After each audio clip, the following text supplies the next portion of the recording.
దేవునికి స్తోత్రం. ప్రియమైన సహోదర సహోదరులకు శుభాభివందనములు. ఈరోజు దేని వాగ్దానము మత్తయి సువార్త 22:44. మీరు అనుకొనిన గడియలో మనుష్య కుమారుడు వచ్చిన కనుకనే మీరు సిద్ధముగా ఉండుడి. చూడండి, ప్రభువైన యేసుక్రీస్తు వారు మనుష్య కుమారునిగా 2000 సంవత్సరాల క్రితము ఈ లోకానికి రక్షణ ఇవ్వడానికి వచ్చారు. బొచ్చు కత్తిరించి వాని ఎదుట గొర్రె పిల్ల ఎంత మౌనంగా ఉంటుందో అలాగా ఈ లోక ప్రజలందరికీ పాపము నుంచి విడిపించి వారిని రక్షించడానికి యేసుప్రభు వారు గొర్రెపిల్లగా ఈ లోకానికి వచ్చి ఆయన తన ప్రాణాన్ని శిలువ మీద అర్పించారు. అలాగే రెండోసారి ప్రభువైన యేసుక్రీస్తు వారు మరల ఈ లోకంలోనికి రాబోతూ ఉన్నారు. ఈసారి ఆయన గర్జించు సింహం వల్లే రాబోతూ ఉన్నారు. ఆయన ఎవరి క్రియలు బట్టి వారికి జీతం తీసుకొని రాబోతున్నారు.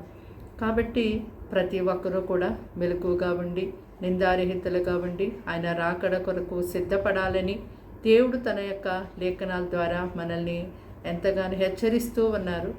అయితే దేవుని యొక్క రాకడ ఎప్పుడో ఎవరికీ కూడా తెలియదు.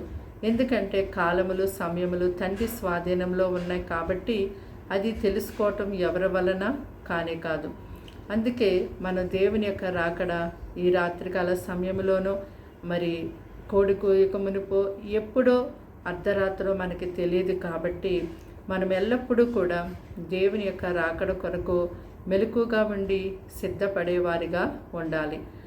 ఆయన ప్రజలైనటువంటి వారికి ఆయన రాకడ గురించి అయినటువంటి కొన్ని సూచనలు ఆయన తెలియచేశారు. ఆ సూచనలు ఇప్పుడు జరుగుతూ ఉన్నాయి కాబట్టి మరి దేవుని యొక్క రాకడ మరి ఎంతో సమీపంగా ఉందని గుర్తెరిగి ఇప్పటికైనా సరిచేసుకొని సరిదిద్దుకొని ఆయన రాకడలో ఎత్తబడి నిమిత్తము మెలకుగా ఉండి ప్రార్థించేవారిగా ఉందాం. ప్రార్థన.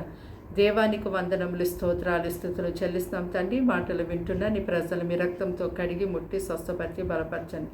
వారికి వారింటి వారికి రక్షణ ఇవ్వండి. వారిని వారి పిల్లలను పోషించండి. నీ రాకడ కొరకు వారిని వారి కుటుంబాలు సిద్ధపరచండి.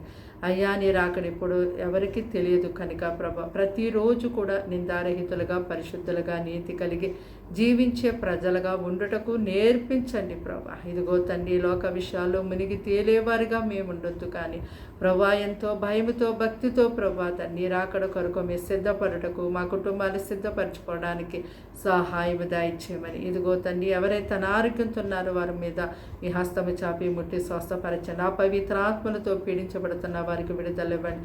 ఎవరు ఎలాంటి సమస్యల్లో శోధనలో ఉంటూ ఉన్నారో ప్రభా వారిని యేసు నామములో విడిపించి రక్షించి మీరే కాచి దాచి కాపాడమని దినమంతా వారికి సహాయం చేయమని యేసుక్రీస్తు నామములో ఈ ప్రార్థన సమర్పించి అడిగి వేడుకుంటాం తండ్రి.